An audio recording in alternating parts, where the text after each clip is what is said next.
Hello, listeners. Jordan here. I just want to let you know that you can listen to Nighttime early and ad-free on Amazon Music. Include it with Prime.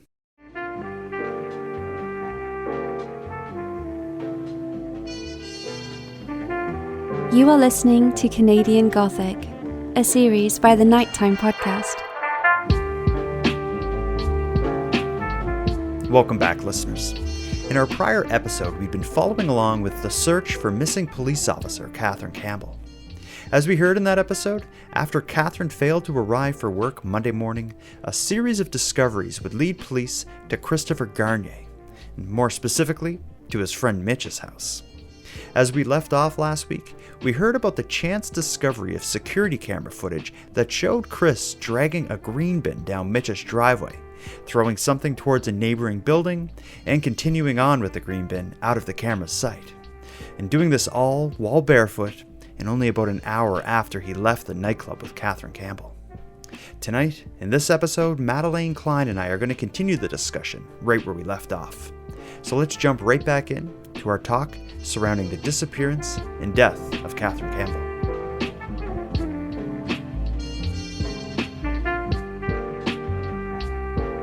So what police do is they start canvassing the area, basically just going from house to house, popping open the green bins, and looking inside to see, what the hell is, what is happening. Without even leaving 2 or 3 homes away from Mitch DeVoe's house, they start making some discoveries. First of all, across the street from Mitch DeVoe's place is a building where ambulances would park and wait. It's kind of like a garage where ambulances would be stored and stuff, like probably to have them in the downtown core. Police look in garbage cans outside of the building, and already they make a discovery. What they find in a garbage can across the street from Mitch DeVoe's place is they find car keys for a car matching the type Catherine Campbell drove, and they found a gym membership. It only takes them a couple calls to confirm that the gym membership is Catherine's, and they send an officer with the keys to check her car, and sure enough, it's her car keys. And her shirt was found in there too. A shirt? I don't know for sure if it was her shirt, but what was found was a shirt, car keys, and the gym membership. At least the gym membership and the car keys are absolutely hers, but I think police have described... She was wearing a dress. Mm-hmm. But she could have had a little shirt over it, keep warm. Sure. This be September night, be a little chilly, or could be. So that's the first discovery.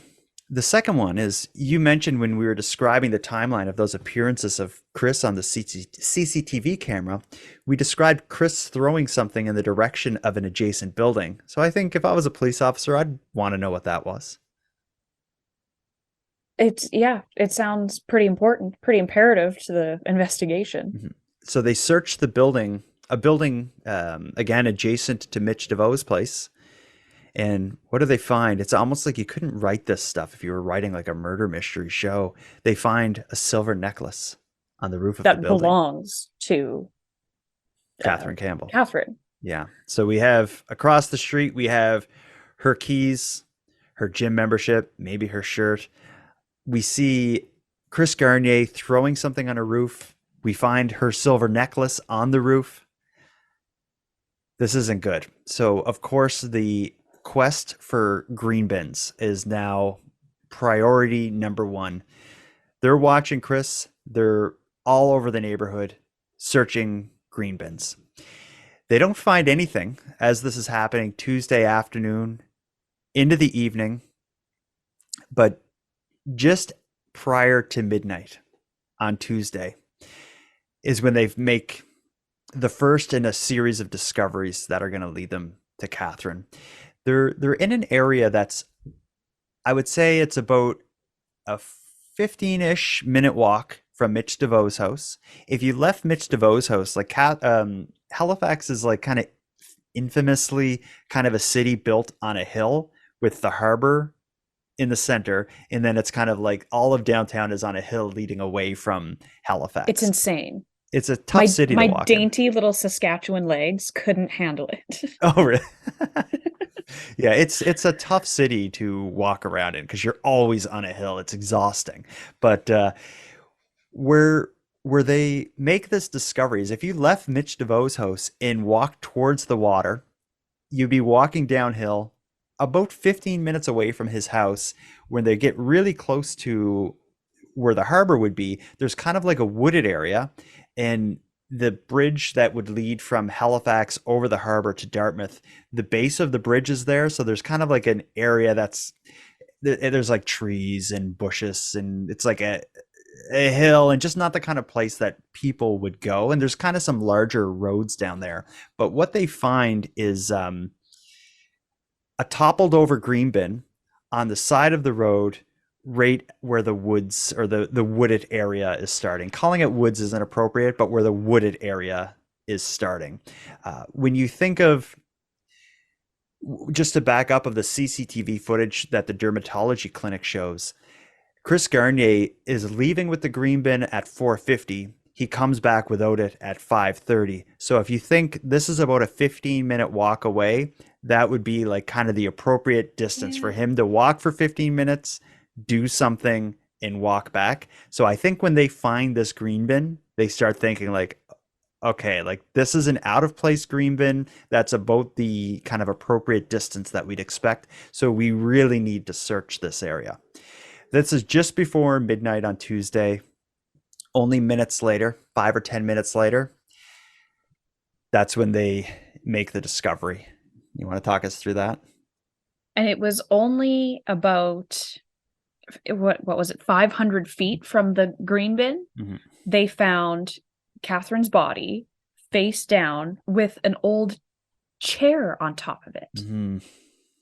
So before you explained that to me, I was a little bit confused about what the hell he was doing for 40 minutes. But I guess if it's 15 there, 15 back, he'd have about 10 minutes to transfer her body from where he left the green bin to this, where it was found. Yeah, and she was kind of found like sort of like down an embankment. So if okay, where it would have been, he would have had to stop where the green bin was found, move her down like kind of a hill where there's like trees, a bunch of random garbage and stuff.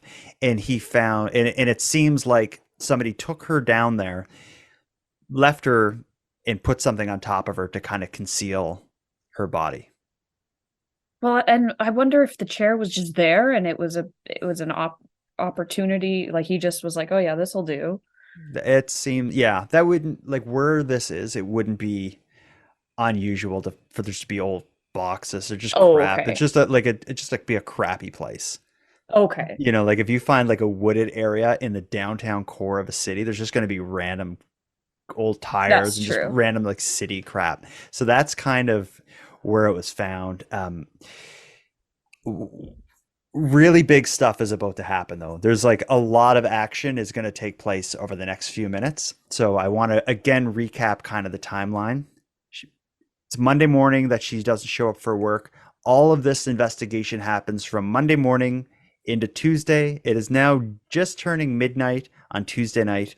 Police have been following Chris Garnier or surveilling him since early Tuesday morning when they talked to him outside of at his new job. But since work, he pretty much just went home to his girlfriend's house because, again, over the weekend, him and his girlfriend had broke up momentarily and got back together. So he's now back with her happily at her place, and that's where he's been. But as police are discovering Catherine Campbell's body downtown Halifax, a 15-ish minute walk from Mitch DeVoe's house, the people surveilling Chris Garnier notice him leaving his girlfriend's house. It's about 12:30 at night. He walks out of his girlfriend's house with a backpack on, throws the backpack not in his car, but in her car, turns on the car, starts driving down the street. So the surveillance team, it's not just one car following him. It's like a network of them. The surveillance team notify each other, like, he's moving. Chris Garnier's in her car, driving out of here. We're going to follow him. While that's happening, the Halifax police are blocking off streets downtown. The medical examiner is showing up to take a look at Catherine's body and see what evidence is there. So it's a lot is about to happen. Before we follow Chris, though, I will say when they find Catherine's body, it's apparent that there was violence involved in her death. She had 2 black eyes. Her nose was broken. And the medical examiner rules that her death wasn't due to the injuries to her face, but instead was due to strangulation. So we'll get into what that could all mean as we go. But as this is happening, you can imagine, 12:30 at night, early Wednesday morning, there's the Halifax police are blocking off streets. They're probably bringing in lighting equipment so they can get a look down in the embankment where she was found. All of that is happening as Chris Garnier is leaving his neighborhood. And of course, he's driving towards downtown. The surveillance team is following him. He, of course, goes like a direct route from his place towards Mitch DeVoe's place. And he drives by Mitch DeVoe's place. And the surveillance team is now thinking like, oh shit, like he's coming here. So the surveillance team is calling ahead to the police that are working the scene of her body, where her body is found. And they're basically saying like, get out of there, hide, turn off the lights, get rid of any equipment, make it look like nobody's there. And the cops who had just found her body like 10, 15 minutes earlier are frantically trying to hide any evidence that there's a major police operation happening because they want to see what he's going to do. How intense is this moment? Bizarre. Yeah. Absolutely bizarre. Chris Garnier drives past Mitch DeVoe's place and he does what they expect. He drives right to where her body's found. And there's a light there, like a red, traffic light. Okay. He has a red light. So he stops at the red light. Surveillance team is watching him. All the police working the crime scene are there hiding. And he's like right where the green bin would have been found. It's a red light, turns to a green light. And I'm sure they're thinking like, please get out and come down here or something. And we're going to arrest you like at the scene. The light turns green and he doesn't drive off right away. He just sits in her car, his girlfriend's car, just for a couple seconds. And then he drives off. And they question like, what did he notice the surveillance? Did something spook him? But for whatever reason, he did pause. He drives off in his girlfriend's car. There was no way all of those cop cars were unmarked. Mm-hmm. So he had to have noticed some sort of police presence and got scared. Yeah. And even if the police aren't all parked there where her body was found, he probably passed 1 or 2 cops on the way because, when they find a missing person, a dead police officer, off-duty police officer when she was killed downtown, it's not like they're going to send 2 cars. Everybody is going out there. So even if they managed to get out of the way, he probably still passed enough cars on the way, cop cars on the way, that he's like, I'm not going to get out of the car here. Yeah, probably. I mean, he's an idiot, but was not that much of an idiot to get out and return to the scene. Yeah. So he drives by, he continues on, and he then basically turns around and goes right back home to his girlfriend's house. So your question is like, if you're an investigator, obviously at this point, you're like, it's definitely him. Why else would he just drive here and turn around and go home in the middle of the night? He pulls back up to his girlfriend's house. I believe it is just about 1 a.m. that he gets back. 1:30.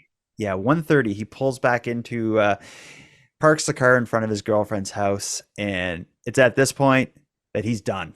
They've seen enough. He's arrested outside of her home at 1:30 early Wednesday morning. Just, 2 days after she was reported missing. 27-year-old Christopher Calvin Garnier is now charged with second-degree murder and indecently interfering with a dead human body in the death of a Nova Scotia police officer. We've laid that charge because of the cavalier way that Ms. Campbell's body was disposed of. Police discovered Constable Catherine Campbell's body under the McDonald Bridge in the early morning hours yesterday. Today, they say they believe she was murdered at a residence on McCulley Street, but the investigation is not over. As part of our ongoing investigation, we're asking anyone who saw a white male wearing shorts and a t-shirt pushing or pulling a green bin on Agricola, North, and Barrington Streets around 4:30 a.m. on September 11th. Police say Christopher Garnier met Catherine Campbell at a bar in downtown Halifax Thursday evening, but they don't know whether that was the first time the two had met. Catherine Campbell was a volunteer firefighter in Stellarton for 10 years. Christopher Garnier was a volunteer firefighter in the Halifax area for a year and a half. He also worked as a personal trainer at this gym in Clayton Park. And just this week, he started working as a salesman at this company that services fire suppression systems. He was polite, he was quiet, he carried himself well. The manager says Garnier was fired after working here for only 2 days when he didn't show up for work. He says Garnier was questioned on Tuesday. It was an unmarked vehicle, and Chris was in the back talking to them for an hour or so, and he came back in, and I asked him what was that all about. It was just before the lunch period, and he said there was an ongoing investigation. The police thought he might be providing some help and some information on something that was going on, so I thought nothing of it. Christopher Garnier has no criminal record. Still, the Crown is opposing his release. What they find in his car is, or her car, gets interesting because it's a key point during the interrogation of Chris Garnier that would follow. They bring up a lot of what they find in his car. Tell me about it. Well, it's a little suspicious. When they search his girlfriend's car, they find a tarp, work gloves, tape, rope, and gasoline. You don't. That's an odd jumble of things to be toting around. Yeah. And don't they find a receipt proving that he just bought all of these items too, or most of these items? I believe so. And the gas can, that's something really suspicious. When I take gas, maybe I'm overly cautious, but whenever I have to like get gas from my lawnmower or snowblower or something, I like put the gas can in my trunk, I drive to the gas station, put the gas in it, rush home with my windows down, because there's no way around making the gas can make your car stink. Well, and you're driving like you're driving glass because you don't want to spill it. Yeah, exactly. And as soon as I get home, I like open my car, take the gas can out. A gas can is not the kind of thing you just drive around with. Like if I got to run out somewhere to get a bite to eat at midnight, there's no way in hell there's going to be a gas can in the car with me when I do that, under no circumstances. Or tarp and a rope. Yeah, but maybe you're like an outdoorsman and you just keep that in your trunk because you go camping a lot. He's not. No. And it's also his girlfriend's car. Yeah, that's a good point too. But I think like tape, rope, work gloves, tarp, you can come up with an excuse for that. And maybe I'll know you're bullshit, but at least you can have something to say about that. The gas can, I'm like, no, you cannot convince me that a sane person drives around with a gas can in their car. Totally. Regardless, police weren't interested. He was arrested, charged with second-degree murder. His girlfriend comes out like, you know, what the hell's going on? And it's at this point they start searching her house, and all hell is breaking loose. This whole thing is blown open, and an interrogation will follow of Chris Garnier that is very difficult to watch and listen to for a variety of reasons. The interrogation, like they bring him back to the Halifax Police Department and they sit him down, and over the period of 9 hours, he's interrogated. And I wouldn't say that's the good cop, bad cop thing, but there's a lot of moments during the interrogation where he's being soothed by a female police officer with like, you know, it's okay, you can talk to us, and he's crying. And I find it hard to watch those. Like I know they're being empathetic with the person they're interrogating as a way to get them to open up, but I found this interrogation especially, I found that odd, but they were good because the interrogators, they had so much evidence on him. Up until this point, he had, you know, he didn't say anything really about why he'd be with her or whatever, but now they have video of him dragging a green bin, throwing her stuff around. He was with her.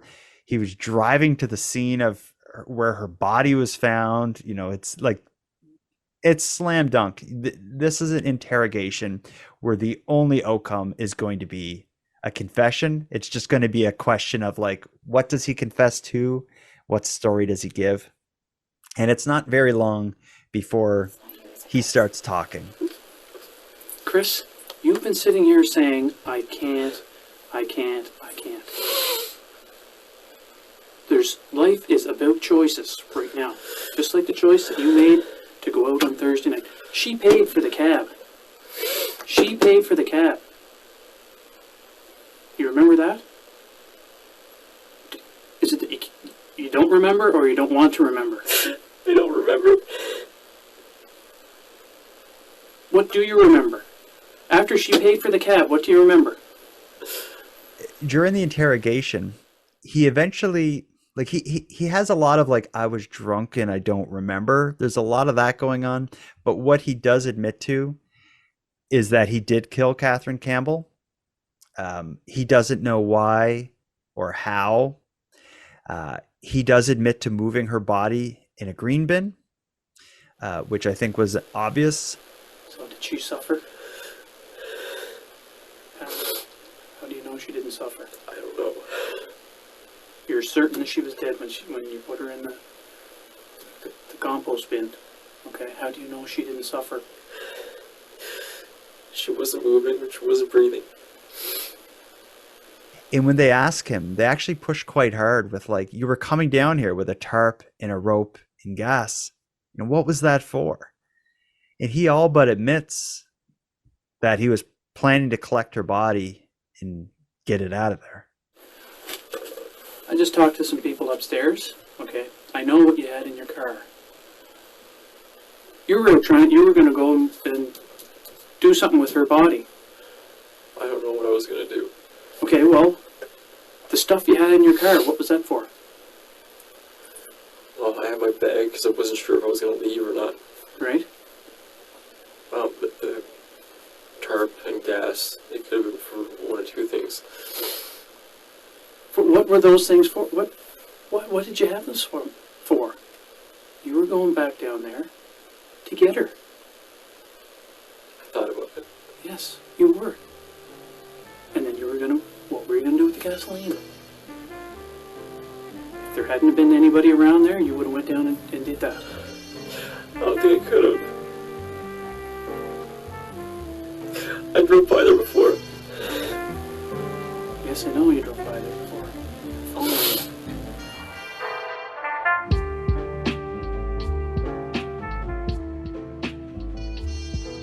Chris Garnier admits to it.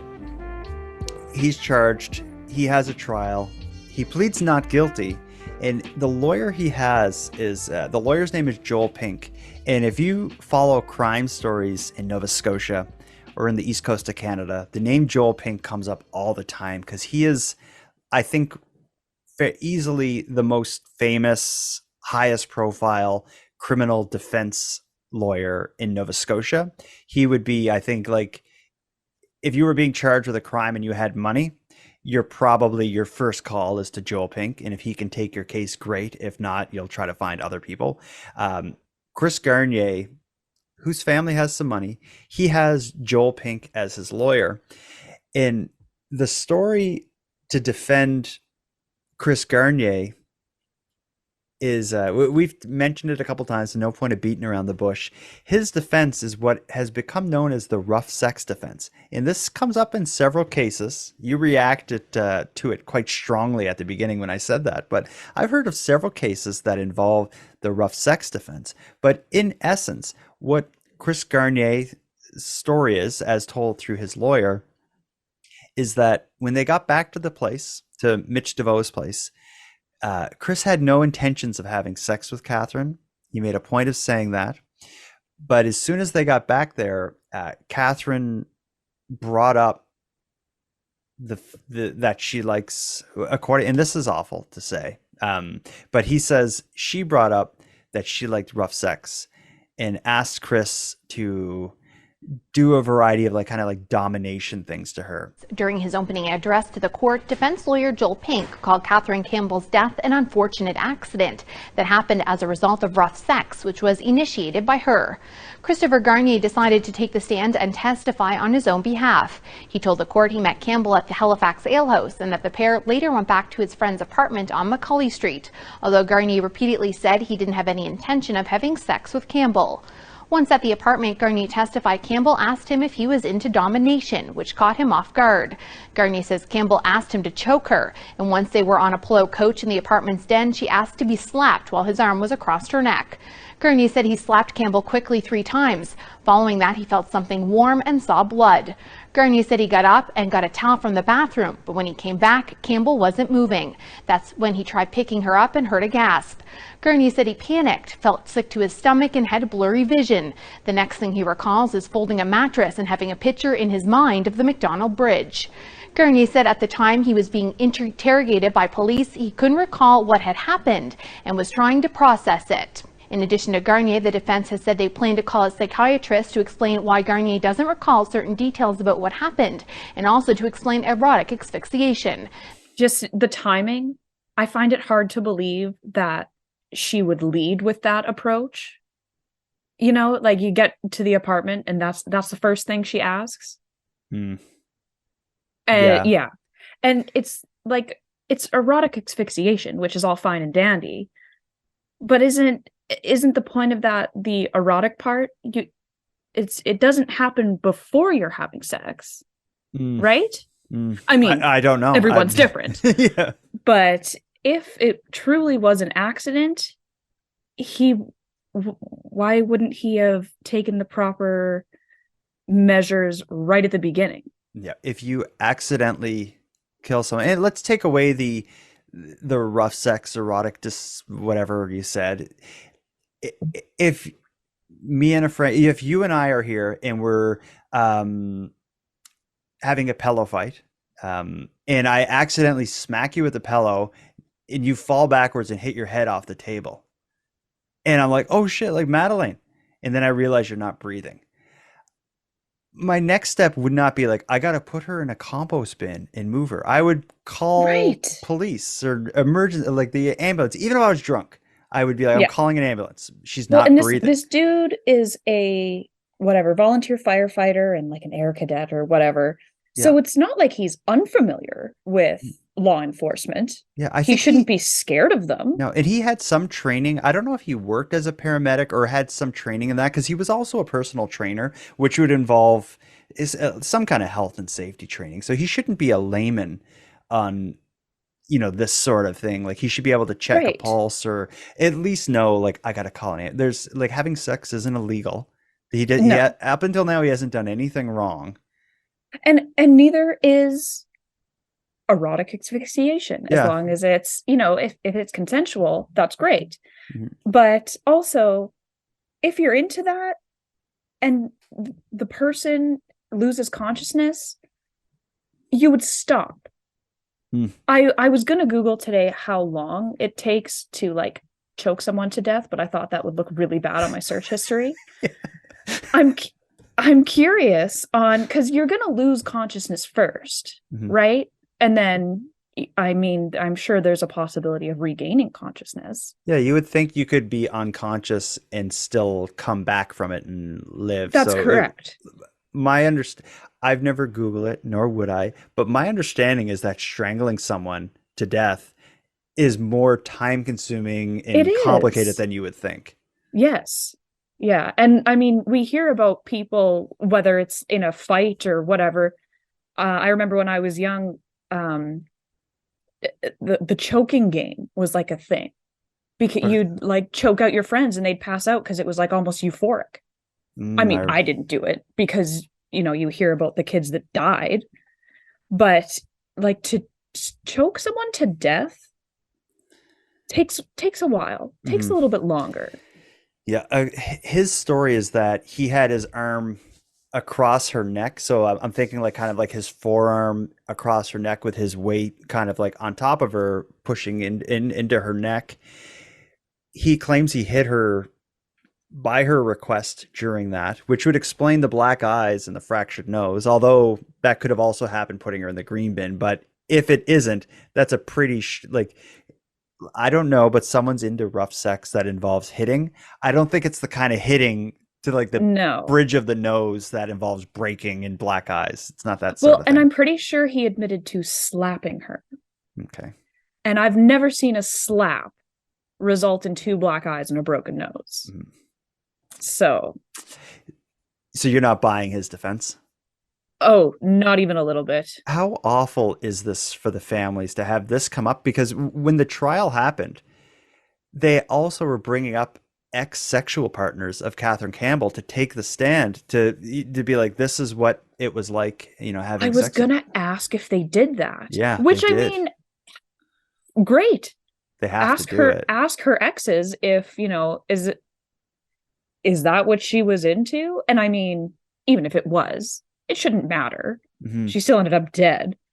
But it's just like when you hear of like a trial just opening all these wounds and showing, like, making them, her family and loved ones That's watch, crazy. and sisters and stuff watch like the video of him pulling the compost bin around, and then getting her then add this to it. partners up. Yeah, that's insane. And another thing, we went from the evidence into the trial, but there was even more evidence they were able to collect after his arrest that got brought up at trial. That was kind of wild. One thing is, he was dragging the compost bin from Mitch DeVoe's house to where he dumped her body, but that leads you right through like kind of main areas. So there was all these people who encountered him barefoot at 4 a.m.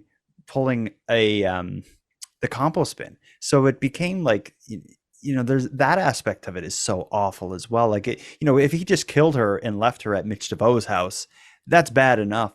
But this idea, this dehumanizing way that he put her, you'd say, you often hear like treated her like trash by throwing her away. He literally put her in a compost bin, dragged her through downtown, and dumped her in basically like a dump is what he did. And there was people I think there was a garbage truck who was on the street that night. And as the garbage truck's driving, Chris Garnier was crossing the street. So the garbage truck had to stop, and Chris Garnier walks across the front, pulling the compost bin. Another guy was out for like a morning jog, and he just runs by like this kind of guy huffing and puffing, pulling a compost bin at 4 a.m. without shoes on. So it's just this horrific event. Every aspect of it in the trial is disgusting. Tensions are really high, and then he somehow adds insult to injury by his lawyer saying, "Oh, well, it was consensual. Yeah, it was an accident." That doesn't sound like an accident to me. So we don't even need to explain why, but Chris Garnier is found guilty of murder. The evidence against him is rock solid. He's found guilty of murder, and I think that's clear. But the next little battle comes in the sentencing, determining how long this man should be imprisoned for killing her. It's obvious that the way he disposed of her body is going to become a matter of debate, because when they determine sentencing, they look at the details of the crime. Pulling her around in a green bin does not look good in terms of him getting a light sentence. So his defense lawyer, needs to discount that aspect of the crime in hopes of earning Chris a better sentence. So the way he justifies or maybe minimizes the awful way Chris moved her body is he says Chris Garnier is now suffering from PTSD, and PTSD happens immediately after a traumatic event. Not like days later, it can happen immediately after. So Chris Garnier meets a girl at a bar, brings her home. She comes on to him and gets him to engage in rough sex.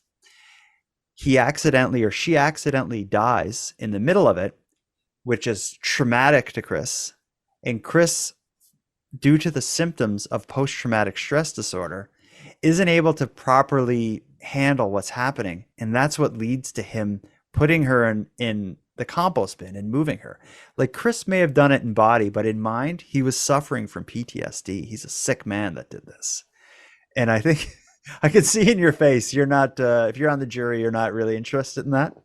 No, I'm glad there was 7 women on this jury, because they probably all had the same face that I do right now. Yeah. One of the lines from it is, the testimony of Dr. Hucker, who was like a psychologist, clearly indicates that there is a strong link between Mr. Garnier's illness, being PTSD, and the interference with human remains. Therefore, it should be considered a mitigating factor in his sentencing on that charge.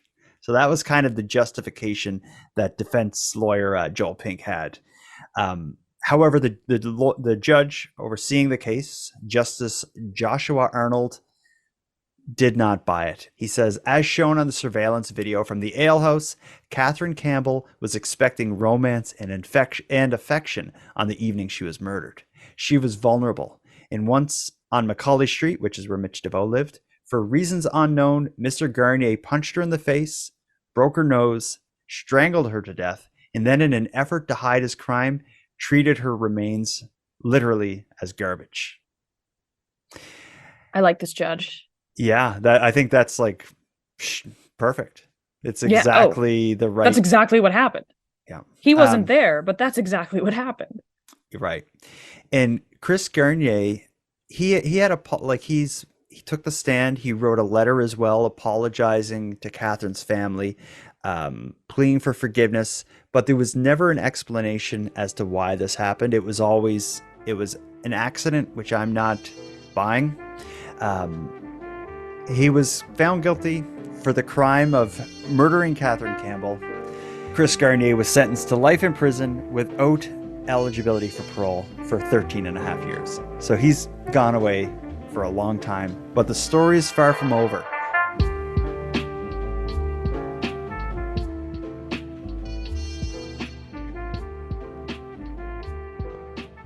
This case has been in the news for a variety of reasons afterwards, but the first, and we'll get into a few of them, there's a couple pieces of this I want to talk to you about. One thing, and maybe I want to get your opinion for this, about this as a woman, because I don't think I can relate to this. So Chris Garnier breaks up with his girlfriend. Her name's Brittany Francis. He was with her for about a year. Okay. They met on a dating site. They were together for about a year. They break up on like Tuesday, or I think Wednesday they break up.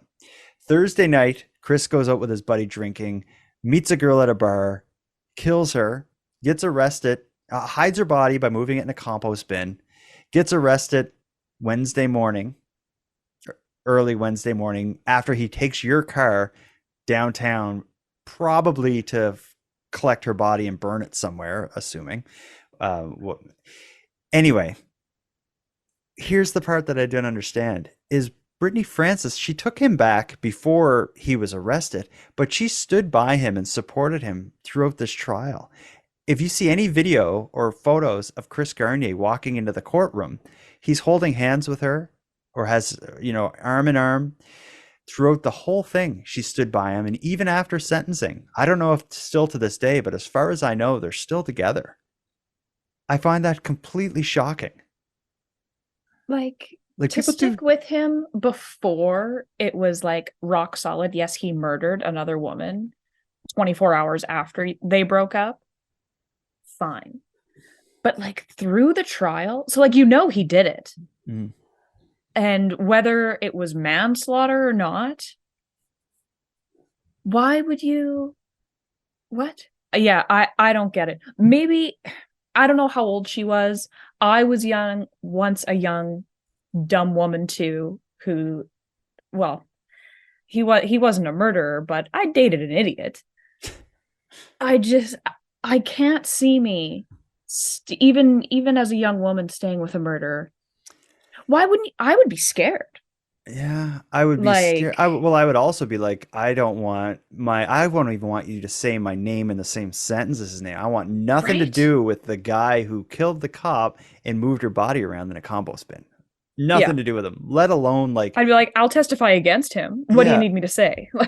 Arm in arm walking into the courtroom. It shocked me that she stood by him. And as he had a lot of support. Yeah, well, one of his most devoted supporters is his father, and we'll get into that in a moment. But I will say, when this was all happening, I told you I used to live right by her house that Chris lived in with her. I don't think they owned it together. I think it was hers and he lived there with her, or it was a rental. I don't know. But anyway. So like, did you follow this in real time? Absolutely. And while this was going on, I saw her several times. Like I'd be at the grocery store and she'd be there, or I'd be like, I had to walk by her house because it was very close to mine, like literally 2 blocks away. Wow. And it was just really weird. Crazy. Because I was closely following it, especially when the trial was going on, because a lot of what we know about the case now, we didn't know then. Like a lot of this came out for the first time as they were revealing the evidence in the trial. Like That's seeing another thing that pissed me off. The trial took 2 years and he got time served. that So, always pisses me off. It's yeah. so unfair. It shouldn't count. No. Ugh. Start fresh. So we mentioned Chris Garnier's dad as one of his supporters. His dad was a very vocal supporter. I was in the news quite a bit. Like I don't know if you'd say blaming Catherine, but he was in the news defending his son, I guess is the best way to put it. But here's how his dad gets mixed up in this, both directly and indirectly. So during the trial, as I mentioned, they talked about Chris suffering PTSD as a result of killing Catherine. During the trial, they also mentioned that he was getting treatment for his PTSD while he was in prison. But what ended up coming out in this, I think came out as a result of Freedom of Information requests by media. I think CBC may have come across this, is what they learned is that Chris Garnier's treatment for PTSD wasn't being paid for by like Corrections Canada or the prisons or, any of that stuff. It was actually being paid for by like Veterans Affairs Canada, like being paid for by the group that deals with sick veterans. Chris Garnier never served in the military, but his father did. And I guess one of the benefits that his dad had by serving in the military is like kind of like medical treatment for other members of the family. So Veterans Affairs was paying for Chris Garnier, who wasn't a veteran, to get treatment for PTSD, with the traumatic event being the time he killed the woman that he was convicted of murder for. And as you can imagine, when that came out, people were livid. The court previously heard that Garnier was being treated for PTSD, which was brought on by the murder itself. His father has received treatment for PTSD, and because he served in the Canadian Forces, that treatment is covered by Veterans Affairs Canada. Because his father is a veteran, Garnier also gets his treatment covered by the department. This is the ultimate slap in my face. Veteran Dennis Manouge says Veterans Affairs covering Garnier's treatment is especially insulting, considering there are veterans currently waiting months and more than a year for certain services. We give up rights. The moment we are convicted of a crime, rights are given up. So this is a public relations disaster. In a tweet, Veterans Affairs Minister Seamus O'Regan said, "While I completely understand people's frustration with this story, these supports for family members are not new. They've been in place for many years. I will be looking into how and why this decision was made." Former NDP Veterans Affairs critic Peter Stauffer says Garnier should get the treatment he needs, but through Corrections Canada instead. Because the question will then be asked, the family of the woman that he murdered, the police officer that he brutally murdered, are they going to get mental illness treatment or PTSD treatment from DVA? Of course not. Sickened is how Campbell's aunt described feeling in a Facebook post about the department covering Garnier's treatment. A Veterans Affairs representative, speaking generally, says the department's goal is to help veterans, even if that requires treating their loved ones too. In order for that veteran to, for their rehabilitation plan, for part of their rehabilitation, it may be that the family also needs to be engaged, or specific members of the family. So the most common example of that is, of course, that we'll do couple therapy. They tried to justify it, but ultimately, I think it was just a matter of bad policy that this was able to happen. But they've, maybe as an acknowledgement of this being bad policy, they actually rewrote the compensation package that veterans get by saying, like, your dependents or your kids or whatever get access to this unless they're serving time in a prison. So Nice. They actually like rewrote it, specifically targeting like something like this happening again. Well, good. Absolutely It's unfortunate it had to happen, but at least it was rectified. Mm-hmm. This is an ugly case from start to finish, but I think the part of it that isn't ugly is that they were able to conclusively and quickly solve everything. It was, Monday morning, she didn't show up for work. not even 40, about 45 hours later, they're putting handcuffs on the guy who did it with irrefutable evidence that he did it. The question they weren't able to solve, or the question they weren't able to answer, is why. And you know what the actual, like, the things we don't know is the stuff that only Chris Garnier and Catherine Campbell know, and Chris isn't going to tell anybody. No. And yeah, probably never will. I'm so stuck on, if it were truly manslaughter and someone with, the firefighter's background and the air cadet's background, that sounds like someone that knows CPR to me. So the second that point. There's you no thought way something was awry, why didn't you try? Yeah. There's no way you become a volunteer firefighter and don't go through CPR training. And don't have life-saving measures training. None of his story I am buying. No, I think, I don't know. I don't know what I think happened, but I think with Chris Garnier, he's drinking. He just broke up with his girlfriend. His life is kind of turned upside down. He's changing jobs. This happens 2 days before he starts a new job. That's a stressful time. So he has a lot going on. I think he let off steam by killing the vulnerable girl he met at a bar that was smaller than him and drunk. Yeah. I would have to agree. And as far as if they knew each other, so they were both volunteer firefighters, never for the same fire department or anything, but there's that connection. Catherine Campbell did use dating sites, like dating apps and stuff like that. Chris Garnier, I believe, met his girlfriend that stood by him throughout this through a dating app. So there's reasons to believe, I think, that maybe they met that way. But if you look at the video of them like making out and dancing together, it just doesn't seem like they just met at that moment. I would love to know if they knew each other before. Well, even if that was their first time meeting in person, I feel like they had been talking at least minimum before. Mm-hmm. Even if it was for a very, very short time. Maybe they just matched on Tinder or wherever, said, hey, let's meet up at this bar tonight. Great.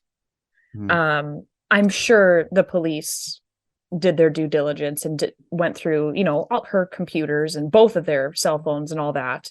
But, there's a good chance they met on a dating site. What if they started communicating through a third-party app, WhatsApp, Kik? Yeah, who knows? That's untraceable. Yeah, and just one other part of this, too, that should be mentioned is with Chris Garnier, in looking for what may have happened or why he did it, it's important to note the morning after he killed her, he was Googling he takes like an antidepressant or something. He was he did a few Google searches for like the name of that drug and violence and, this and memory loss. So it seems like interesting. I wonder if he was doing that because he's like, why did I do this? Or is he doing that because he's like, can I get out of what I did by blaming it on my medicine? Although that didn't really come up in the trial. So weird. To any major extent. Like, I think it was mentioned that he had this stuff going on, but it wasn't like his defense or anything. The defense was, it was rough sex gone wrong. Rough sex that Catherine Campbell initiated. Yeah, and they were sticking to that. Mm-hmm. You can't kind of like sort of bring that in. That's either your defense or not. True. Yeah. But I don't know. I have a feeling that him and his girlfriend were kind of on again, off again. And the reason for their breakup was because he was texting other women. And yeah, I think he went out, made some really bad decisions. And either in the midst of this bad decision or right after, he panicked and was like, if she ever finds out about this, she'll never take me back. And decided to do the worst case scenario. Deciding to put a body in a green bin and dump it downtown is a pretty bad decision. If it was truly an accident, let's just talk this out and play this out. Let's say he calls 911 and says, I met this girl, we were having rough sex and I think she's dead. Do you think he gets convicted of anything? No, no. Because how could He you would prove it? Well, exactly. He would catch a manslaughter charge at the max, and I would be surprised if he served any time. Well, and especially it's demeanor, right?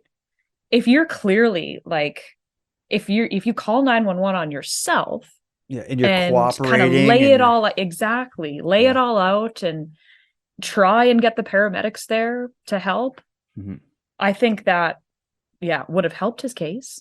Certainly. But I think the problem, though, and maybe why he didn't do it, if he calls 911, says we were having rough sex, and they show up and she has 2 black eyes and a broken nose, they're like, what kind of rough sex were you having? Like, that's...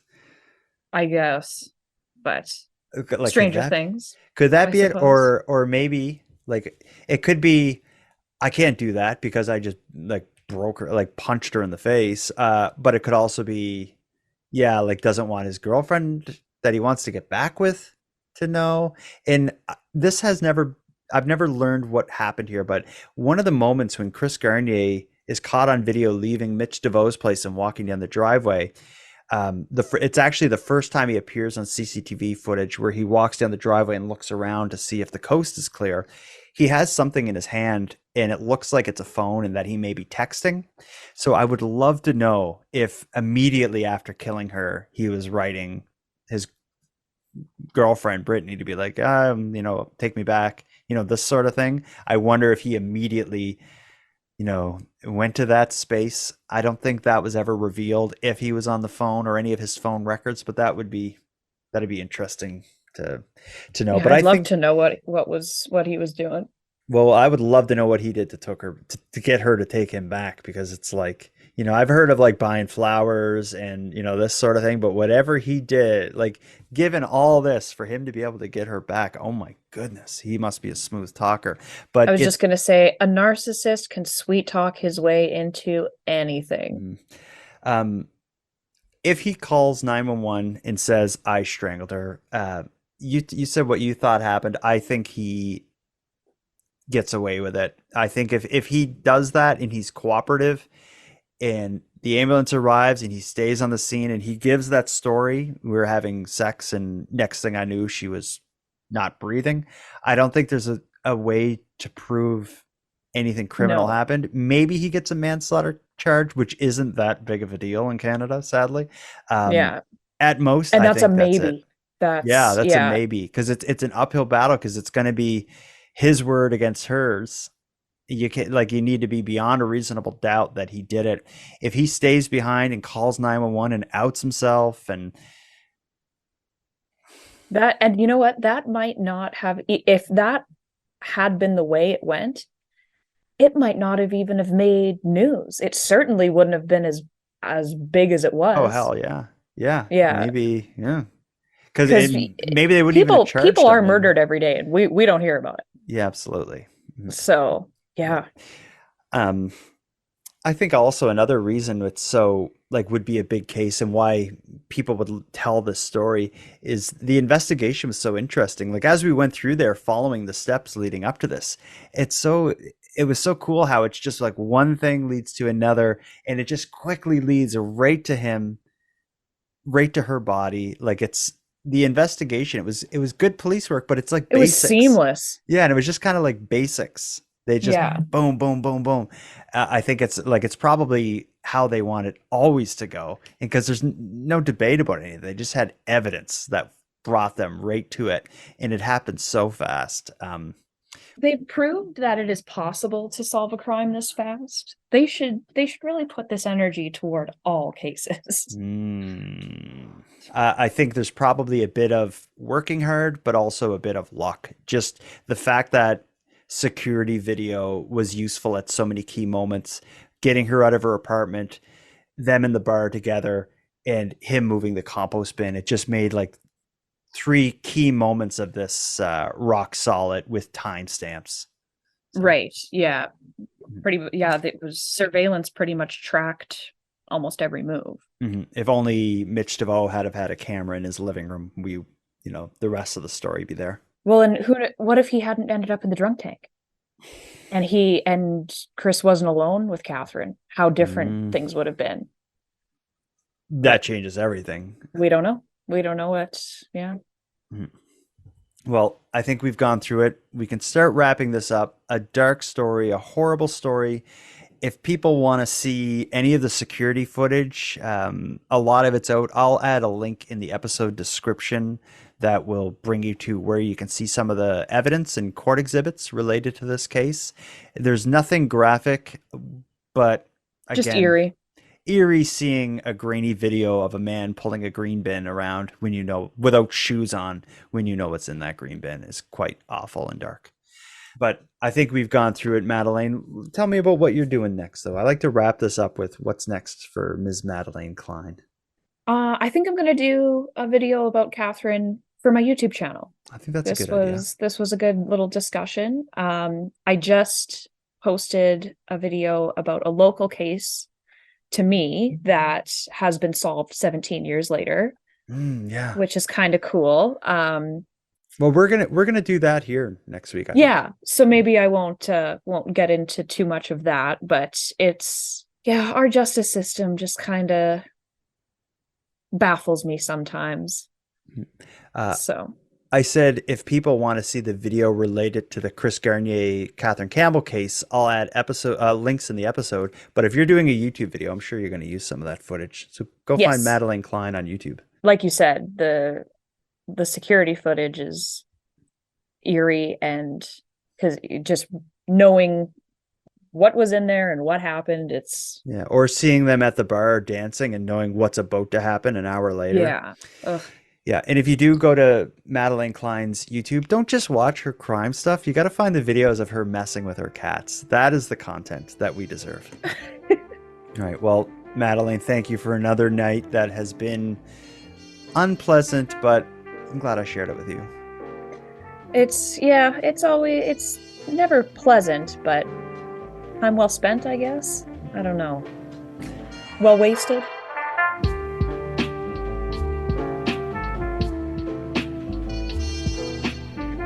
I want to thank you for joining Madelayne and I for this episode of Nighttime. I'm going to start wrapping up the episode, but before we part, let me end with some thanks. First, a big thanks to Monty Datta for contributing the music for this episode, a thanks to Madelayne for joining us here, and a shout out to LJ from the Dystopian Simulation podcast, who provides my intro and outro voiceovers. But lastly, and most importantly, a massive thank you goes out to each and every one of you listening to Nighttime, as without your interest and your support, this show would be as pointless as it would be impossible. Now, on the topic of support, let me thank the newest subscribers to the premium feed. Hope and Julie, thank you for your generous support. And for anyone else who'd like to support the creation of the show, you can help out in a variety of ways.